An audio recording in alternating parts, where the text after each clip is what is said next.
हरे कृष्णा बच्चों, पिछली कक्षा में हमने अपनी 8वीं कक्षा की पाठ्य पुस्तक रुचिरा के छठे पाठ का अध्ययन किया था।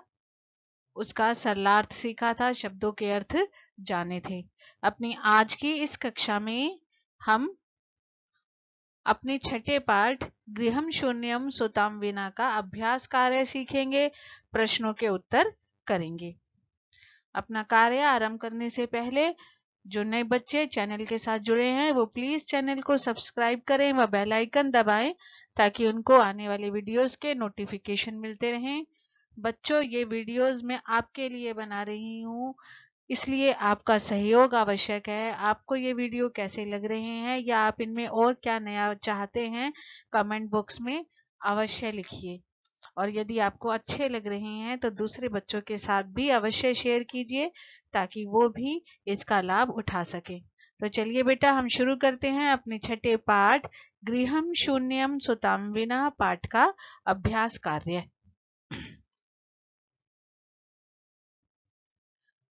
हमारा पहला प्रश्न है, अधोलिखितानां प्रश्नानां उत्तराणि संस्कृत भाषाया लिखित। नीचे लिखे हुए प्रश्नों के उत्तर संस्कृत भाषा में लिखिए। अब पहला प्रश्न है, दिष्टया का समागता। भाग्य से कौन आ गई थी? कौन आ गई थी? दिष्टया का भगिनी शालिनी। सौभाग्य से भगिनी शालिनी आगता। दिष्टया भगिनी शालिनी समागता या आगता, हम कुछ भी लिख सकते हैं। उसके बाद है, राकेशस्य कार्यालय का निश्चिता। राकेश के कार्यालय में क्या निश्चित हुई थी? मीटिंग, गोष्ठी। तो का शब्द के स्थान पर क्या आ जाएगा? गोष्ठी। राकेशस्य कार्यालय गोष्ठी निश्चिता।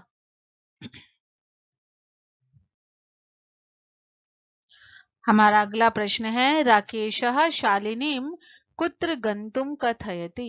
राकेश शालिनी को कहाँ जाने के लिए कहता है? तो यहाँ पर हमें जो उत्तर देना है वो किसका देना है? कुत्र। कुत्र गंतुम, कहाँ जाने के लिए। तो राकेशः शालिनीं चिकित्सिकां प्रति कुत्र चिकित्सिकां प्रति गंतुम कथयति।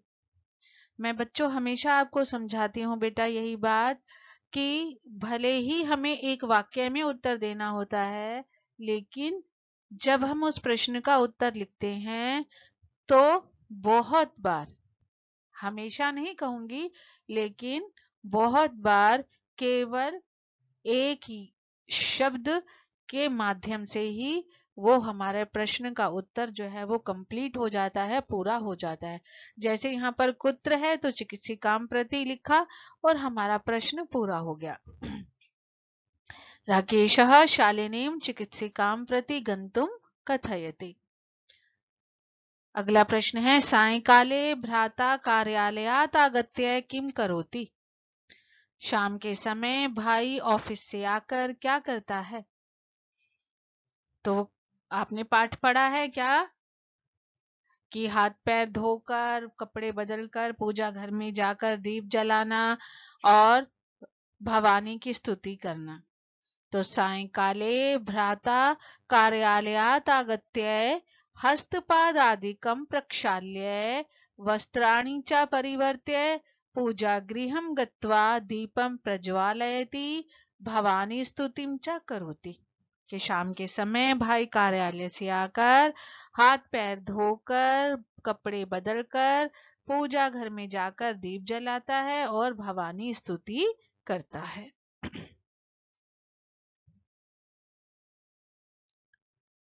अब अगला प्रश्न है, राकेशः कस्याः तिरस्कारं करोति।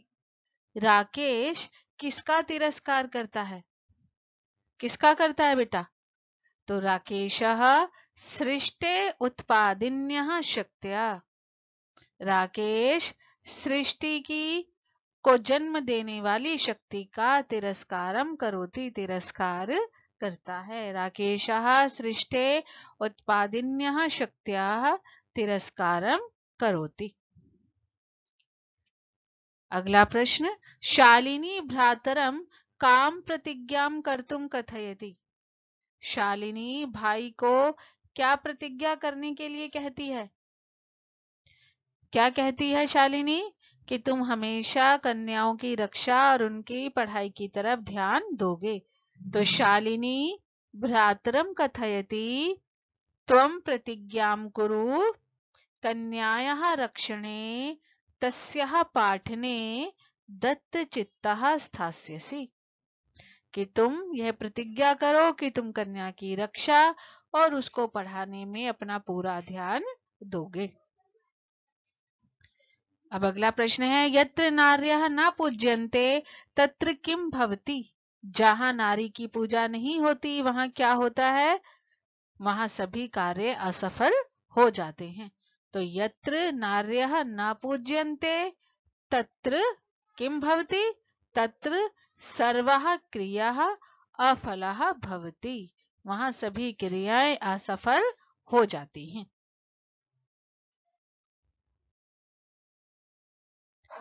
अब है अधोलिखितानां पदानां संस्कृत रूपम लिखत। नीचे लिखे हुए शब्दों के संस्कृत रूप लिखिए। कोख, कुक्षी, साथ, सह, गोद, क्रोड, भाई, भ्राता,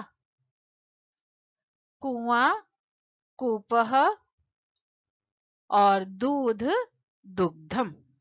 तो ये जो संस्कृत शब्द थे वो यहाँ प्रयुक्त हुए हैं। अब अगला प्रश्न, उदाहरणम अनुसृत्य कोष्ठक प्रदत्तेषु तृतीया विभक्तिम प्रयुज्य रिक्त स्थानानि पूरयत। उदाहरण का अनुसरण करके कोष्ठक में दिए हुए शब्दों में तृतीया विभक्ति का प्रयोग करके रिक्त स्थानों को पूरा कीजिए। यहाँ पर है सह पुत्री गच्छति, मातृ शब्द है, इसका तृतीया विभक्ति हुआ मात्रा। मात्रा सह पुत्री गच्छति, माता के साथ पुत्री जाती है। विना विद्या ना लभ्यते, बिना विद्या नहीं प्राप्त होती है। परिश्रम शब्द राम शब्द की तरह, देव शब्द की तरह रूप लिखे जाएंगे। हमने अकारांत पुल्लिंग शब्द सीखे हुए हैं, तो क्या शब्द बनेगा? परिश्रमेण। छात्रः लिखति, लेखनी।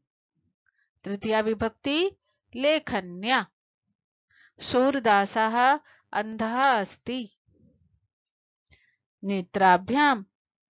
और साकं समयं यापयति, वह मित्र के साथ समय बिताता है। तो इस प्रकार हमने इन सभी में तृतीया विभक्ति का प्रयोग किया।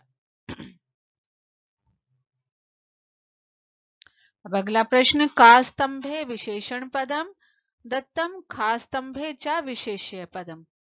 का स्तंभ, यहाँ सारे विशेषण शब्द हैं, और खा स्तंभ यहाँ सारे विशेष्य। विशेषण शब्द वो जो किसी की विशेषता को बता रहे होते हैं, वो चाहे व्यक्ति हो, वस्तु हो या स्थान हो। उन्होंने कहा उनका उचित मेल कीजिए। तो सबसे पहले अस्वस्थता, तो यहाँ पर क्या है? मनोदशा। महत्वपूर्ण, गोष्ठी। जघन्यम, कृत्यम। क्रीडंती, पुत्री। और कुत्सिता, वृत्ति। एक बात और बच्चों, जो मैंने आपको पिछली कक्षाओं में भी बताई है कि बेटा विशेषण और विशेष्य में एक जैसी विभक्ति, एक जैसा वचन और एक जैसे लिंग का प्रयोग होता है।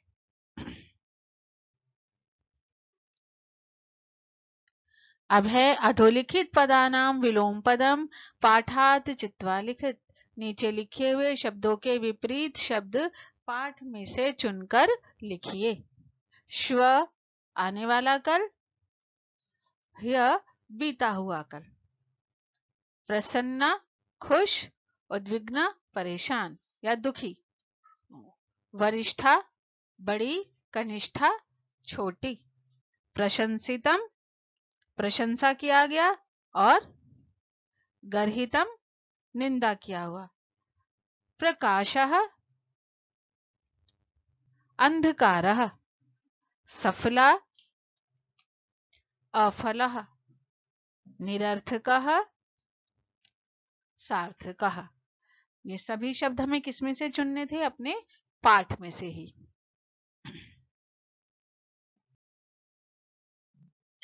अब है रेखांकित पदम आधृत्य प्रश्न निर्माणम कुरुत। रेखांकित शब्दों को आधार बनाकर प्रश्न का निर्माण कीजिए। रेखांकित शब्द में अर्थात उत्तरवाचक शब्द में जो विभक्ति, जो वचन, जो लिंग होता है, प्रश्नवाचक शब्द में भी वही विभक्ति, वही वचन और उसी लिंग का प्रयोग हम करते हैं। प्रसन्नतायाः विषयो अयम्।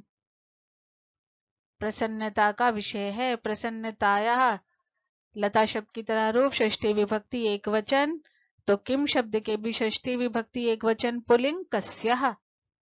सर्वकारस्य घोषणा अस्ति। सरकार की घोषणा है। प्रश्न बनेगा किसकी घोषणा है? तो सर्वकारस्य कस्य।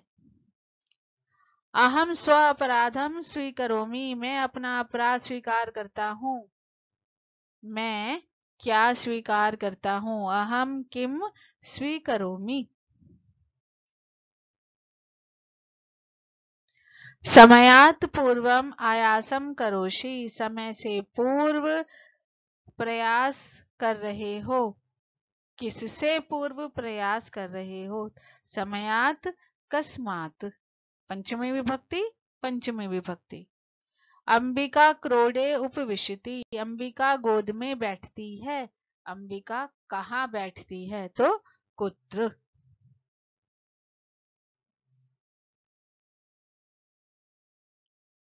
अब हमारा अंतिम प्रश्न है, अधोलिखिते संधि विच्छेदे रिक्त स्थानानि पूरयत। नीचे लिखे हुओं में संधि विच्छेद में रिक्त स्थानों को पूरा कीजिए। जैसे नोक्तवती ना जमा उक्तवती, सहसेव सहसा जमा एव, परामर्श अनुसारम परामर्श जमा अनुसारम, वधारः वध जमा आरः, अधुनैव अधुना जमा एव और प्रवृत्तो अपि प्रवृत्तः जमा अपि। अब ये संधि किस प्रकार से हुई है बेटा? जब हम संधि करेंगे तो मैं संधि की क्लास में, संधि की कक्षा में बेटा आपको ये विस्तार से बताऊंगी कि किस प्रकार से हम संधि और संधि विच्छेद करते हैं और संधि कितने प्रकार की होती है और किस प्रकार से हम अलग अलग संधि में संधि और संधि विच्छेद करते हैं। तो बेटा ये था हमारा आज का पाठ का अभ्यास कार्य। आपको कैसा लगा अवश्य बताइएगा, कमेंट बॉक्स में लिखिएगा। अब हम मिलेंगे अगली कक्षा में एक नए पाठ के साथ। तब तक के लिए सभी बच्चे अपना बहुत ध्यान रखेंगे, प्रसन्न रहेंगे और सभी बच्चों को हरे कृष्णा।